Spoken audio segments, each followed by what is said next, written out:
Hi, welcome everyone to the webinar. My name is Petra Tanos from the Tropical Forest Alliance Secretariat. It's great to have everyone with us today. Sophie, if you could take us to our next slide.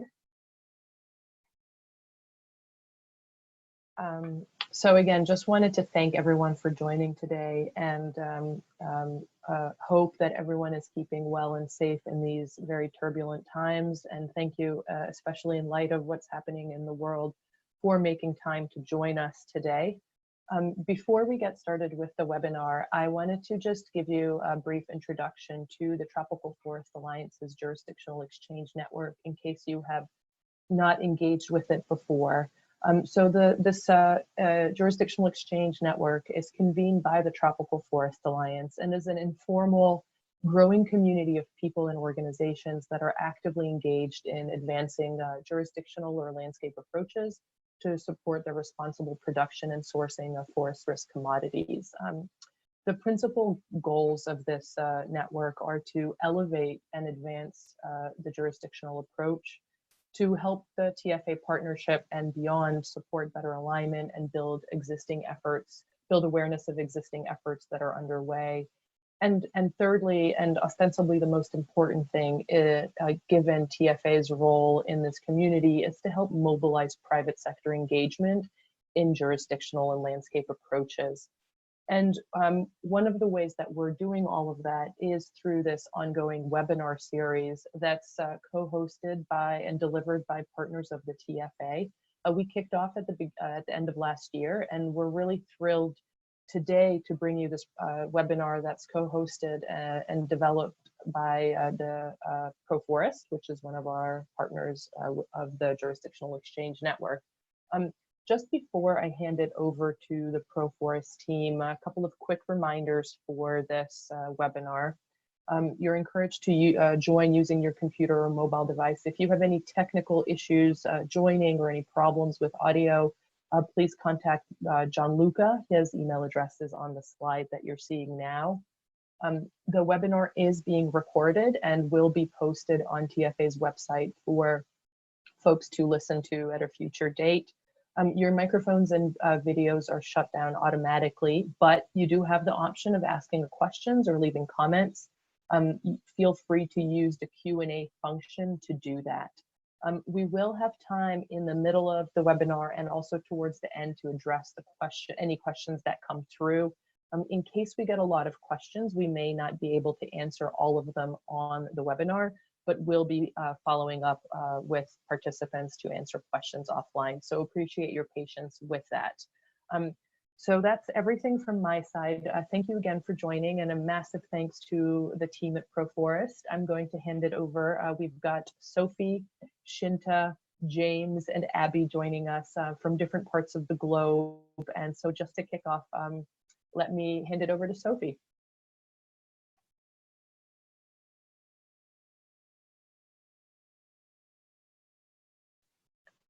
And Sophie, I think you're on mute if you're, there you are. I've been unmuted now. Great. Thanks very much, Petra. And yes, and I just want to say a huge thank you to the Tropical Forest Alliance for facilitating this webinar today. It's really great for us to have an opportunity to share some of the work that we've been doing together with partners, Diameter in particular, and with support from UK aid through the FGMC programme, the Forest Governance Markets and Climate programme under DFID funding. And I want to introduce some work we've been doing on providing or developing guidance for companies working within agricultural commodity supply chains on how they can go about engaging with landscape initiatives.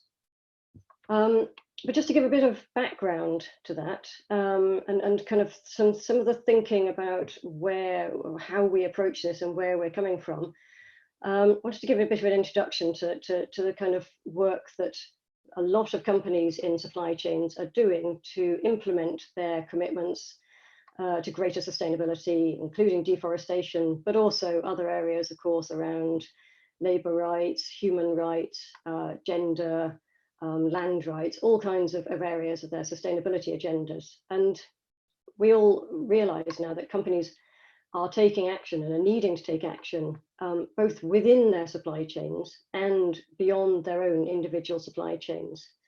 So within supply chains, we're talking about things like working to buy legally assured volumes, to buy certified volumes, but also working with direct suppliers to help them check with their suppliers and go up through the supply chain to the production areas to implement commitments on the ground. But then thinking beyond supply chains, it's also about working in supporting initiatives in the landscapes and the areas on the ground that commodities are produced in, and working with sectors and in sectoral collaboration to help drive greater change and greater impact on the ground. Some thoughts about why companies may be wanting to work at a landscape scale. There are many issues that are under the direct control of individual producers and supply chains, but then there are lots of areas that aren't directly under control and that need to be worked on in collaboration with other companies, with government, with NGOs. Areas such as water quality, where it's passing through many different properties, deforestation that's happening outside of concession areas or areas under the direct control of a producer. There's a lot of smallholder production that goes into supply chains where smallholders may be supplying to numerous different supply chains, numerous different downstream companies, and issues around labour that may well be better addressed across an entire sector, where you have migrant labour or child labour or living wages, issues that need to be addressed by collaborating across different companies and different groupings.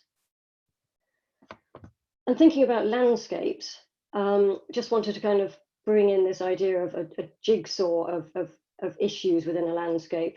There are issues, environmental issues around forest protection and greenhouse gas and water management, areas around communities and land rights and gender, and areas around sort of economic goals of smallholder inclusion, links to market and productivity. There may be a number of different commodities in any particular physical landscape.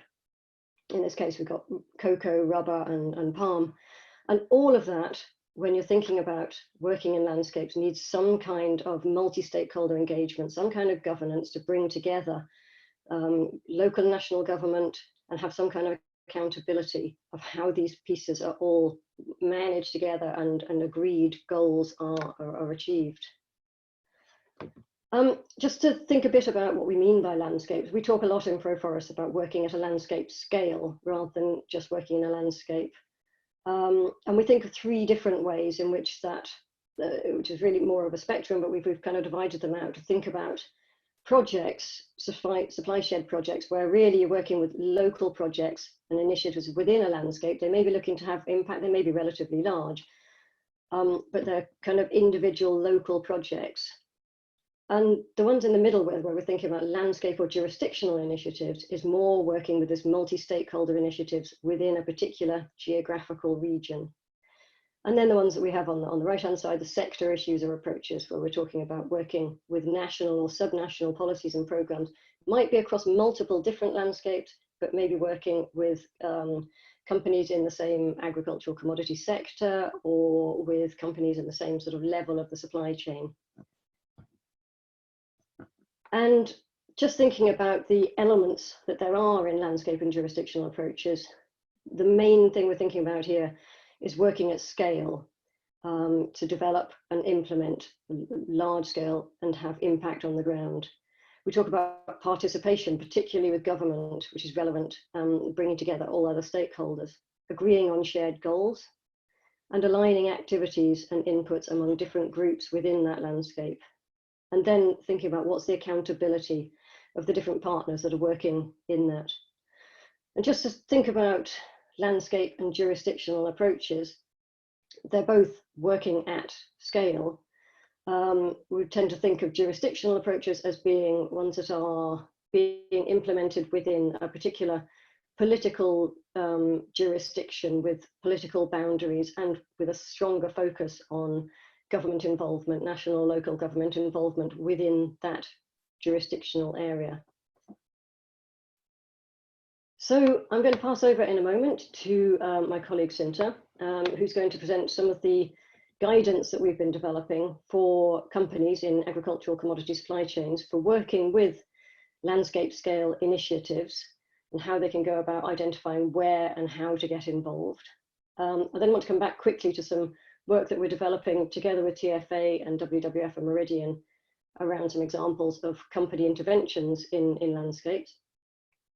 And then we have two great examples from Indonesia and from Ghana of where we've been working to use this guidance that we've developed and how we're learning from working together with coalitions of companies at landscape scale in the two different countries.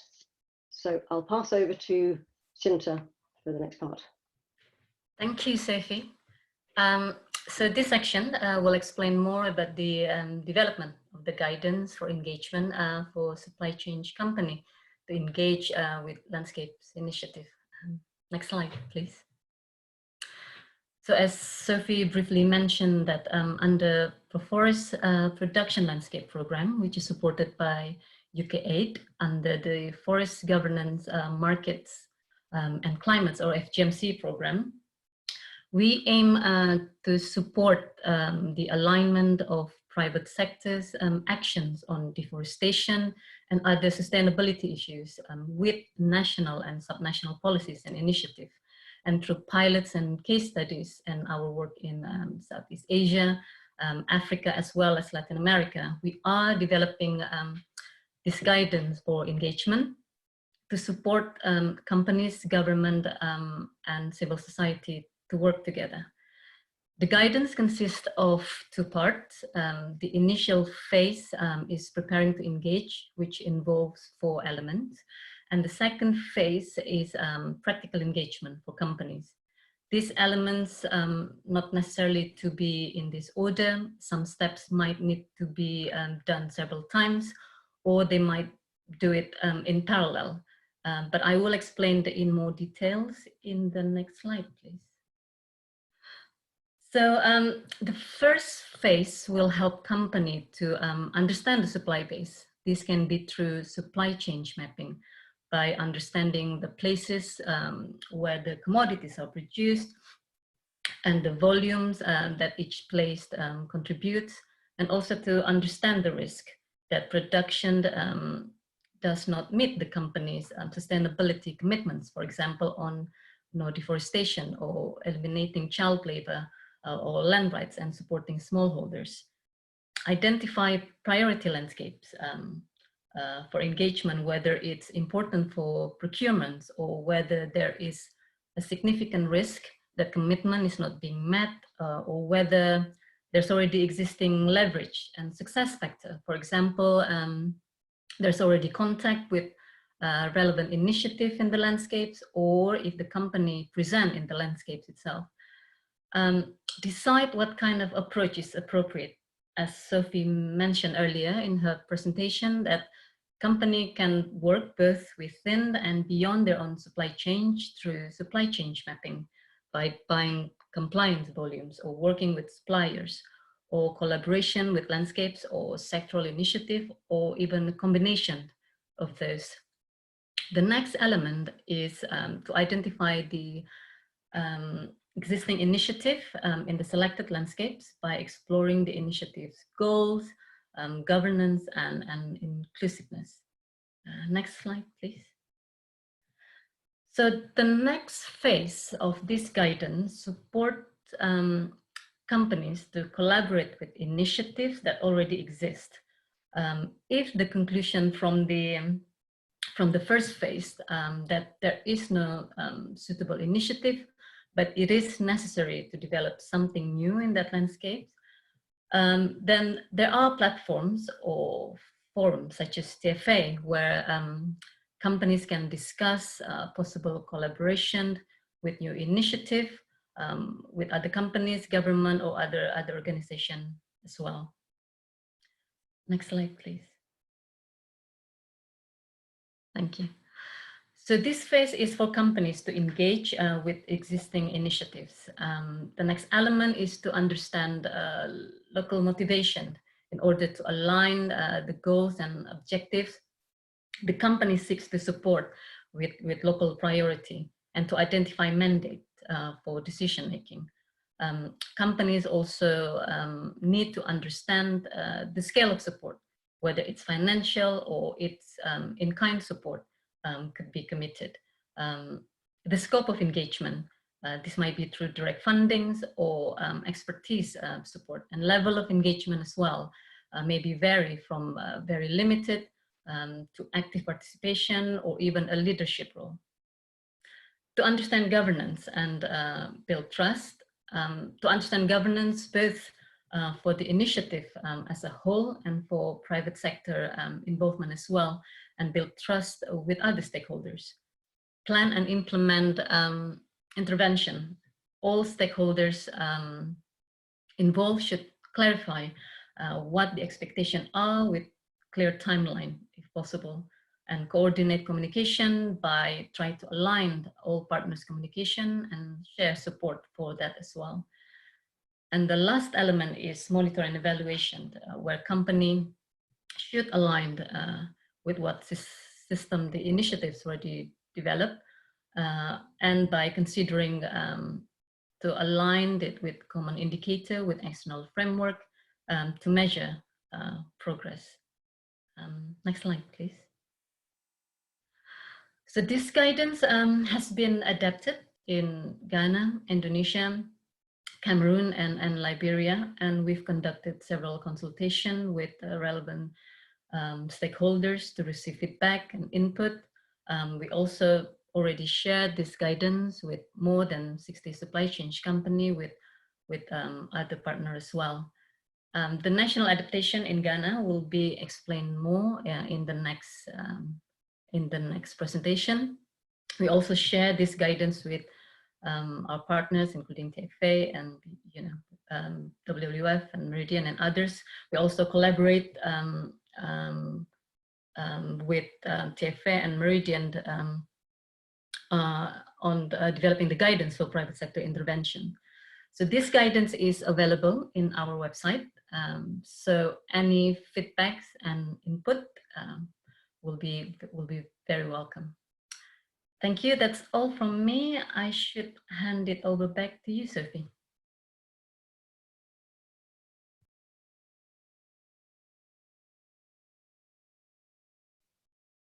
Thank you.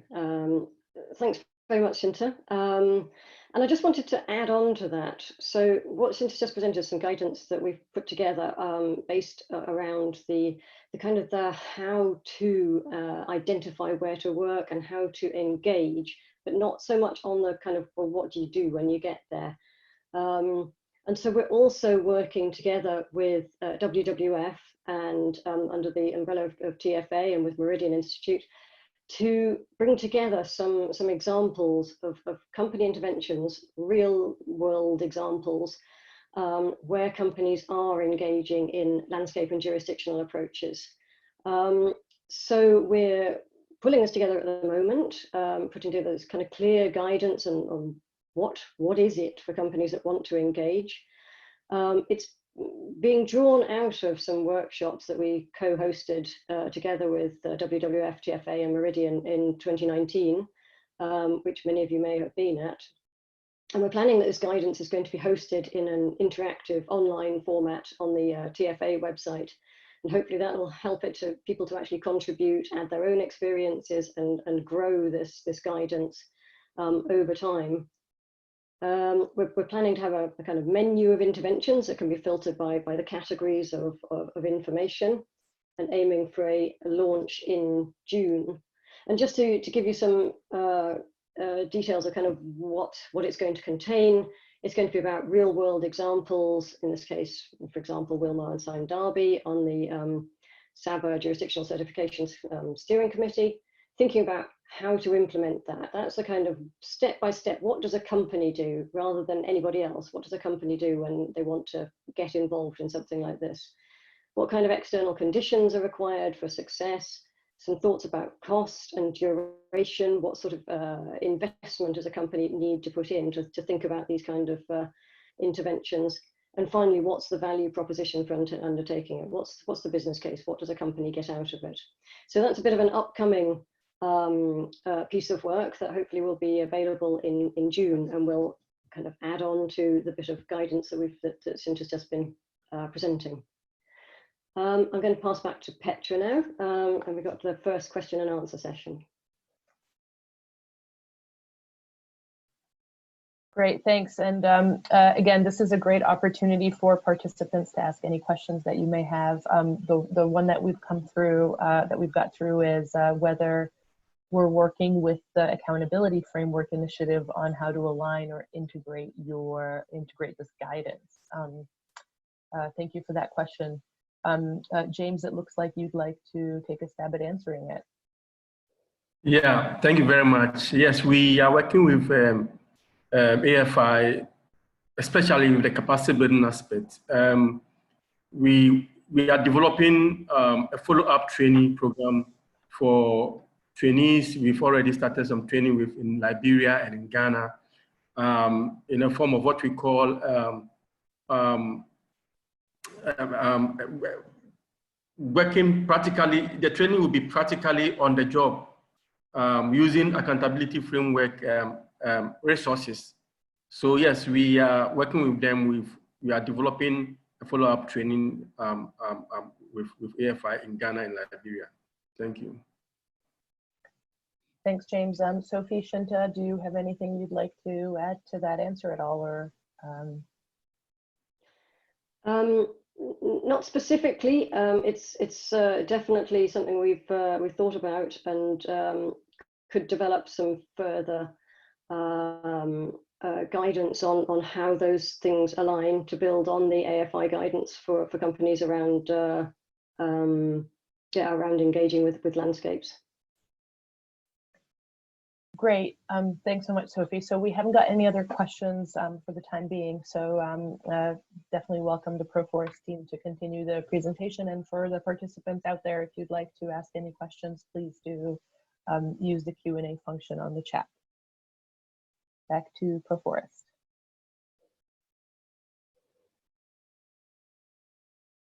So we'll hand over to Abby at this point. Yes, thank you, Sophie. Good afternoon, everyone. On this occasion, I would like to share with you the example of adoption of this guidance for engagement in Indonesia, particularly in Siak and Pelalawan. These two districts are located in the province of Riau, in the Sumatra Island. Next slide, please. So this program is a close collaboration between ProForest and Demeter, and together we facilitate the initiatives from the companies. There are 7 companies, as you can see from the slide. They're growers, but there are also, of course, downstream actors. And I'd like to give some background about the jurisdiction or the landscape. So if you see from the map, Siak is the one on the north with the blue boundary, and Pelalawan is the one in the south with the yellow or orange boundary. So if you can see from the map, there are gray area, and it is pit area. So in Riau itself, there are around 3.9 million hectares of pit, and and Siak and Pelalawan combined, the pit area is around 1.1 million hectares. So it's quite a substantial amount. It's around 1/4 of the whole pit area in the province of Riau. And there are also protected areas in the 2 landscapes. We can see the light and also the darker green areas on the map. There are Tesonilo National Park, Zamrud. We also have Giam Siak Kecil in Siak district, and also there's a Kerumutan Wildlife Reserve. So a lot of justification and conservation opportunities there. And we can also see that in the past, there has been a lot of incidents of fire and also deforestation in the area, but actually also in the whole province of Riau. But there are also positive things like the enabling policy environment in the area.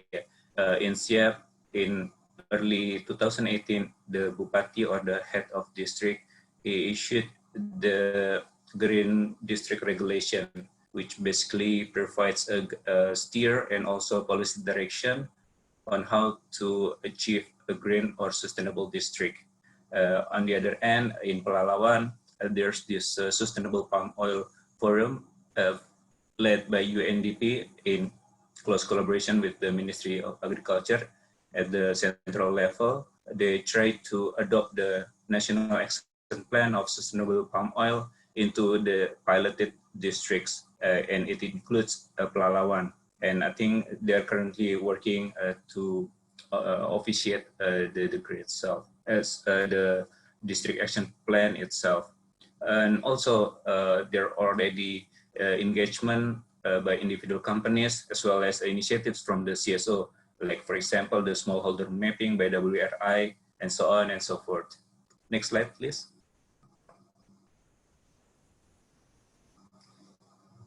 So these are the two key features of the program, the how and also the what. The how is related with the vehicle, how to achieve the objectives, and it is through a multi-stakeholder platform, which have this sort of components like the governance, monitoring and reporting, as well as the communication element. On the what, basically, it's related with the entry point of the companies towards sustainability, which is the NDPE or the no deforestation, no pit, and no exploitation commitment. And it's described into several themes like the protection and enhancement of forests and also natural ecosystem, peatland protection, empowerment of smallholders, and also respect to human rights and also the labor rights. Next slide.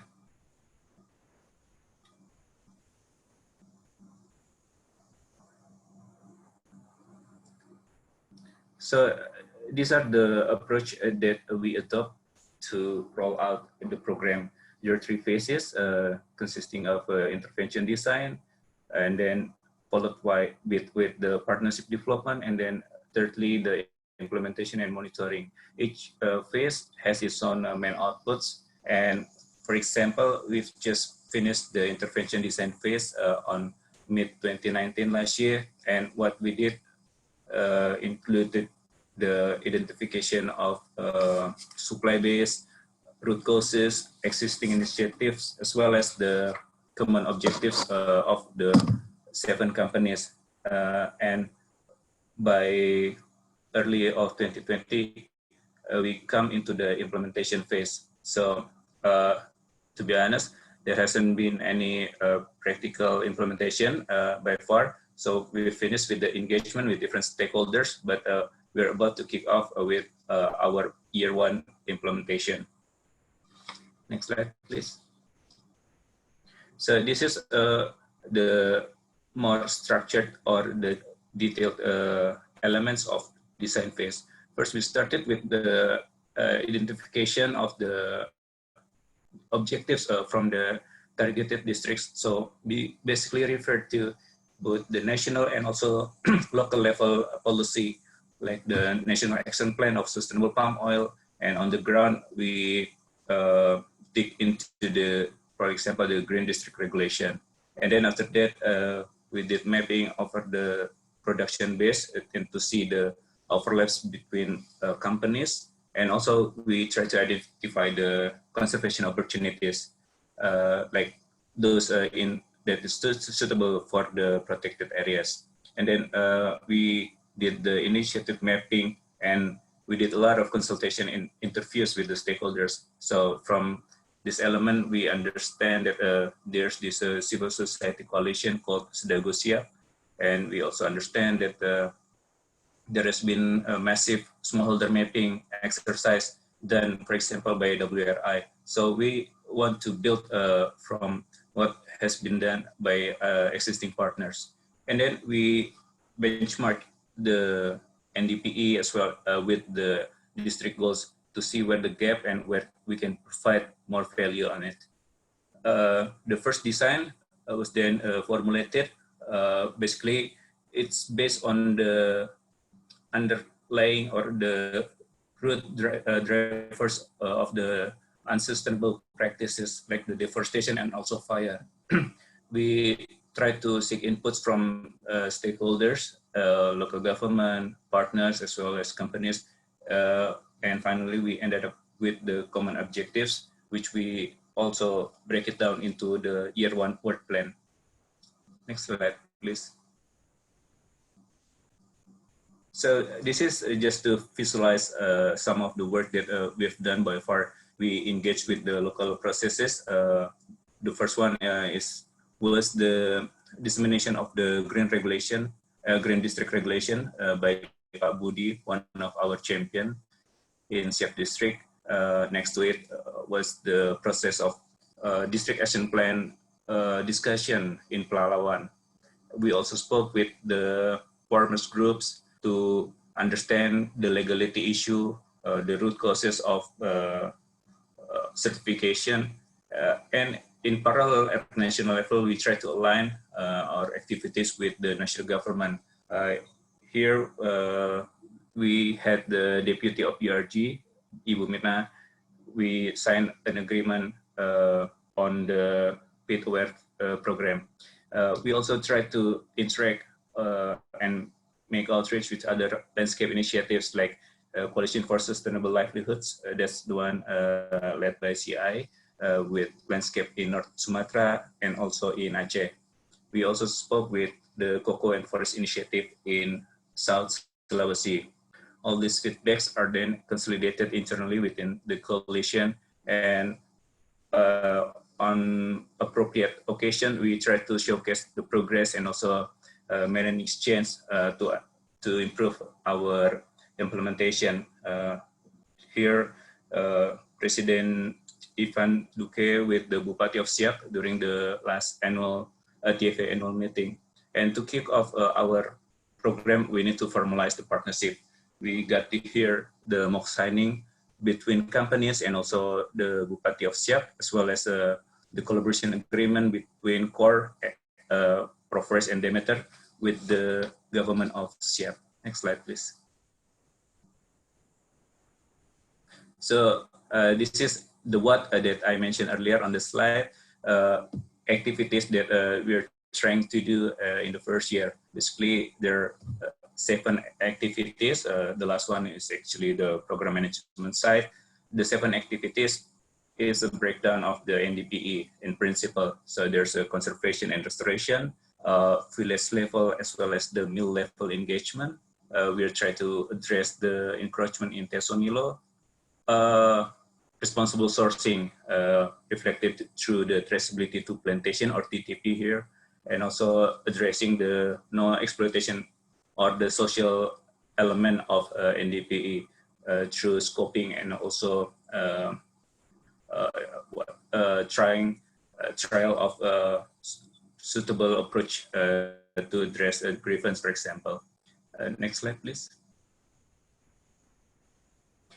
Just quickly to show you the villages that we are targeting in Siak. And on the next slide is targeted villages in Pelalawan. So we developed this, Demeter has developed all these layers in Map Hub. Next slide, please. So we try to propose different types of engagement. Currently, we have the 7 companies and their members. They came on board since the very beginning, but we also realized that there are potentials that other companies might also want to join and also collaborate with us. And therefore, there are some proposed type of engagement here. Members and also supporters. Basically, members they need to pledge to commit on the financial commitment, and also they have the decision power making. While supporters they can support on particular either locus or focus, so they can support on particular village, or they can, for example, support on a particular program or activity. And on the next slide, this is the guiding principles quoted on the previous slide, that all the members need to be committed with these guiding principles. So these are some of the background why we need to have these guiding principles. There's some elements, but mainly there are three. First is to clarify the rights and responsibilities. Secondly, to manage expectation. And thirdly, to define ways in working with other actors. That's why we need to develop this. And on the next slide, which is my last slide, these are the respective guiding principles. Probably there's some similarity with the 10 elements or 10 principles that Shinta shared earlier, but these are that we try to communicate with the external parties. First, of course, commitment to landscape approach. What we mean here is that actors, members need to realize that landscape approach has broader scope and it's different with the usual project-based activities. Also, what we've been formulating or developing are actually to address the shared objectives. So not the objective of individual company. And on third principle, fair and flexible modes of co-finance. This is the approach, the financial approach that we try to develop to ensure that we have adequate funding to advance all core objectives. And the rest are pretty common, I think. But like, for example, number 4, basically this is related with the reason why all these companies come together. It's related with their commitment towards the responsible sourcing and production. So by having this commitment, they will be on the same page. They will use the same norm. Transparency, yes, there is NDA, no disclosure agreement, but we develop or we formulate strategy based on data or evidence-based. Therefore, we need to also have some transparency of our data, the progress, also KPIs of different companies, so we can actually combine and also have a good mix. And lastly, communications. Of course, with multiple companies, we cannot avoid there will be debates or disagreement or arguments among the members, but also difference in terms of defining the low-hanging fruits, for example. But when we speak externally, we need to be consistent. That's why we need communications as also one of the guiding principles. I think that's from my end. Thank you, Sophie.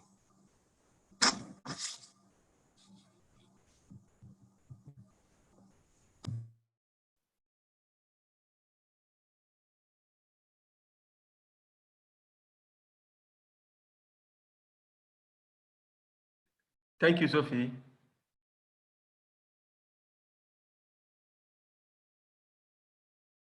Can I start, Sophie?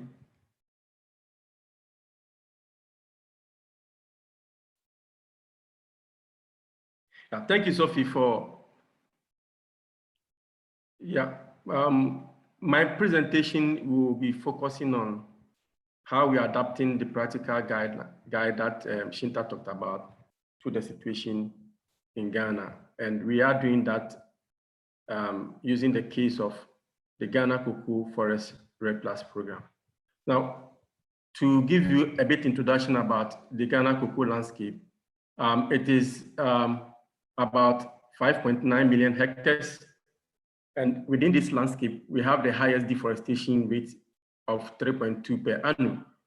And it has been identified that cocoa is the biggest single important commodity that is driving deforestation within this landscape.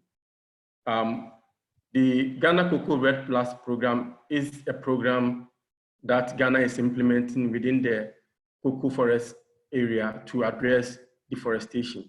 And the main aim is to reduce emission driven by cocoa and other agricultural activities and land use in a manner that will secure Ghana forests and also improve the livelihood of people. Next slide. The cocoa program has identified hotspot intervention areas, about 6 of them, based on some key parameters, including deforestation trend, cocoa production, drivers of deforestation, and then also presence of stakeholders within this. So we have 6 hotspot intervention areas that have been identified as areas of intervention within the Ghana Cocoa Forest Red Plus program. Next slide. The main activities that the program prescribed are climate smart cocoa system, also rehabilitation of forest reserve, also looking at policy reforms and some law enforcement, and also strengthening tenure issue. Tenure is very important within this landscape because tenure has been seen as one of the main drivers of deforestation in the country.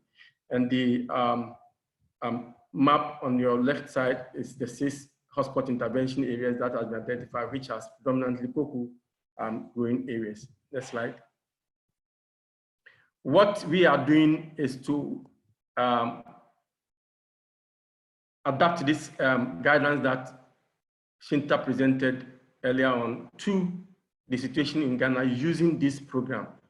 We are working with the Forestry Commission and key stakeholders to do that. And the main aim is that at the end of the day, the guidance will be used by companies to align their commitment to this national and sub-national initiative that is taken on over there. Next slide. How are we adapting it? This is how we are doing it. We have engaged key actors at the national and sub-national level. When I say key actors, those involved in agro-commodity production, government institutions, CSOs and NGOs and platforms within the cocoa landscape. We've engaged them to introduce this idea to them and also seeking their support and their input. We have also created awareness. We have also created awareness within this landscape for understanding of the private sector to align their commitment with the sub-national initiatives. We have also done capacity building, and the main aim of the capacity building is to create the capacity to support private sector commitment and actions in alignment with the Ghana Cocoa Forest Red Plus program. We have also analyzed some policies, frameworks, action plans, and the main aim is to look at how this action plan address the production landscape program. But our main program is looking at deforestation, land tenure, land rights, child labor, forced labor, gender inclusion. So how does this framework, how does these policies address this? What are the gaps? What are the opportunities we can use in aligning in adapting the global guidance to the situation in Ghana? We've also done initiative mapping to look at what is happening over there. We don't want to go there and start something, but also looking at what are the initiatives that are relevant to what we are doing and how can we align to that. And one of the initiatives we identify is the AFI, which we are aligning to our capacity building activities. We are working closely with the Forestry Commission to develop this national guidance. Not only the Forestry Commission, but also the Cocoa Board and all the key stakeholders who are working on the Ghana Cocoa Forest Red Plus program. And we have come out with a draft national guidance, making all these things, making input into it to develop this national guide with stakeholders. We just had a validation workshop and we have the draft guidelines ready. Next slide. What we're going to do as a next step is to test this guidance within one of the hotspot intervention areas called Esunafu Esitifi. This hotspot intervention area is noted for high cocoa production and also timber production. It is one of the areas that account for about 10% of the cocoa output in Ghana. It has a population of about 400,000 and also we have about 50,000 cocoa farm families there. Next slide. Within this landscape, there are singular effort by supply chain companies and CSO to address the issues that are associated with deforestation and the issues I mentioned. But it is obvious that these singular efforts are not yielding desired results.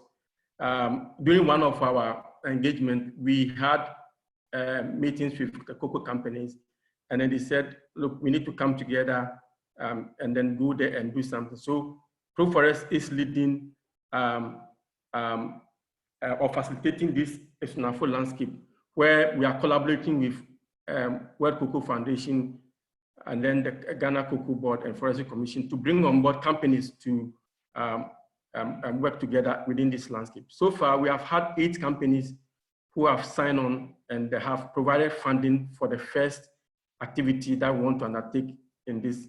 The companies are Cargill, Ecom, Lent, Mars, Mondelez, Sugden, and Tuton. These have provided some monies for us to start this intervention within the hotspot, hotspot intervention areas. Next. So our design is similar to what my colleague from Indonesia presented. We have the intervention design, and then we have the partnership development, and then implementation and monitoring. Right now we are the intervention design, and here we're going to carry out a detailed analysis within the landscape to bring out the issues. So all the companies or all the coalition, the companies within the coalition stakeholders will be abreast with what is happening. And then the next step will be a formal agreement where the coalition to come together and then sign an MOU with the Forest Commission. This is within the framework of the Ghana Cocoa Red Plus program. So we signed an MOU with the Forest Commission and then the Ministry of Lands and Naturals and Cocoa Board to go there. So what we are doing is that as we implement all these activities, we will be testing the guidelines alongside, and then we will be learning lessons, and then we use the lesson to finalize the guidelines. So the guidelines, the companies are going to use the guidelines, and then they are going to assess themselves and then come within the landscape and then invest. Next slide. These are some of the successes we've had so far in implementing this. So far we've had very good support from the government, especially the Climate Change Department of Forestry Commission, who has indicated, or they are indicated to use the guidance to engage the private sector. And then we are also,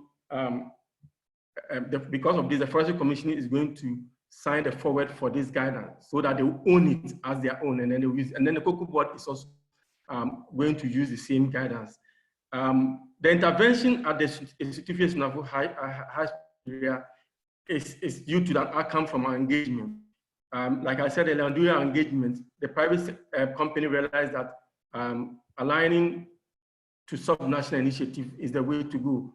So they made the request that ProForest should facilitate the intervention into these areas, and then also test the guidelines. So these are some of the successes we had in implementing this program. Next slide. I will invite my colleague, Abby, to also present the successes from Siak-Pelalawan. Thank you, James. So if we also understand that there are also other landscape initiatives in different part of either Indonesia or in other part of the world, some of them were started through the top-down approach, or there's a project on REDD or GSG emission, reduction emission, or other program from the government. But this one, this was really started from the initiatives of the companies, which make this very interesting, because all of them, the 7 companies, they have NDP commitments, they have commitment towards the responsible sourcing, and they realize that they sometimes they source from the same production base, and therefore, in order to make a bigger impact, they realize that they need to collaborate. So I think in other parts of the, in other projects, they are still having challenge to bring companies in. I think what we can share here is our success in bringing together companies, growers, and also downstreams to sit together and collaborate towards the same objectives. Secondly, we can also observe that the commitment from national and subnational government really progressive, and somehow it smoothens our way in formalizing the collaboration, the partnership. These are probably just like ceremony, but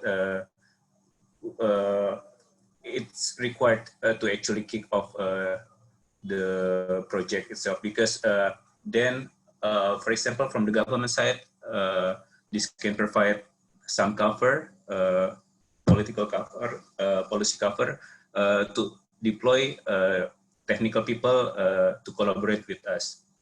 Also, companies, they also need they need to fight for the next year budget, and by this kind of agreement, they can actually have some business case. Next slide. So I'd like to also share some of the common challenges which I think will also be asked by the participants. With multiple companies, it's pretty challenging to manage expectation. Like I said before, companies might have different definition around the low-hanging fruits. One company want to have MOU, the other one want to certify as many as possible smallholders. So it's we need to identify common priorities and also quick wins from not only from among the companies, but also with our government counterparts. Secondly, companies involved have different internal decision-making mechanism. So we really need to factor in the time requirement. Otherwise, things will easily slip.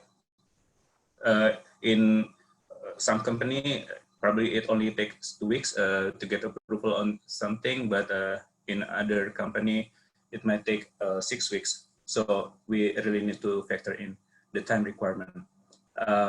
And this is to also share with you that for certain commodity sectors, there might be reservation or even strong resistance, either from CSO or from government, given the past reputation. And we really need to be mindful on highlighting our alliance. I won't mention organization here, but I think in Indonesia, just recently, there's a friction between Ministry of Environment and Forestry with one of the environmental NGO. And this kind of sensitivity that we need to be mindful on. Challenges, next thing, I will pass on to my colleagues from Ghana. James. Thank you very much. Looking at one of the challenges we faced was that within this cocoa landscape, there are multiple commodities, and it looks like the program is focused on only cocoa, and so the other companies like the oil palm, rubber, it's difficult to bring them on board. It needs a lot more of convincing them, because they feel that the program focuses too much on cocoa. Again, the second challenge is working with partners like government, sometimes take undue delays because of organizational bureaucracy in decision making. And also managing these delays with donor timeline was a big challenge. Thank you very much. Great, thanks so much for the ProForest team. We don't have a ton of time for questions, but there is one question that's come through from a lot of different folks who are listening in various different ways, which is really around the funding and financing and the budget and in particular, the Siak-Pelalawan case, but I think similar also for the example we heard from Ghana. So if the ProForest team can provide us with a bit more information around what the annual budget is, how much is it company contributions versus donor funding, what that looks like. So I'm going to just leave it open for whoever is best positioned to answer that from the ProForest side. Yeah, okay. Let's start from Ghana side. For the hotspot intervention area that the International Forest TFA, we had a contribution of almost about $150,000 from the 8 companies to do the assessment for them to understand whatever is happening over there. So after the assessment, we would then come up with a management plan and then an investment plan. So based on investment, then they will come on board and then invest over there. For so much, so far we have company support for about $150,000 for the initial assessment.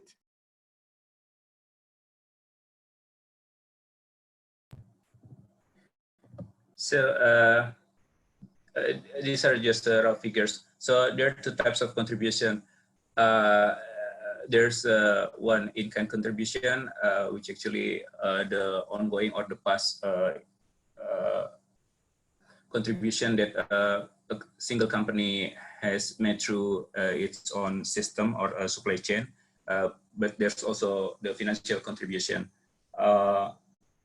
So during the intervention design, it's roughly each company contributed around 200,000 US.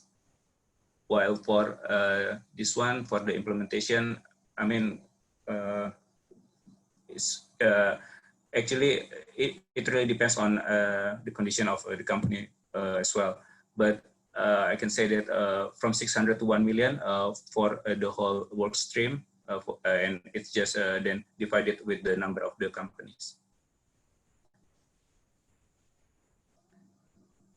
Great, thanks so much, James and Abby.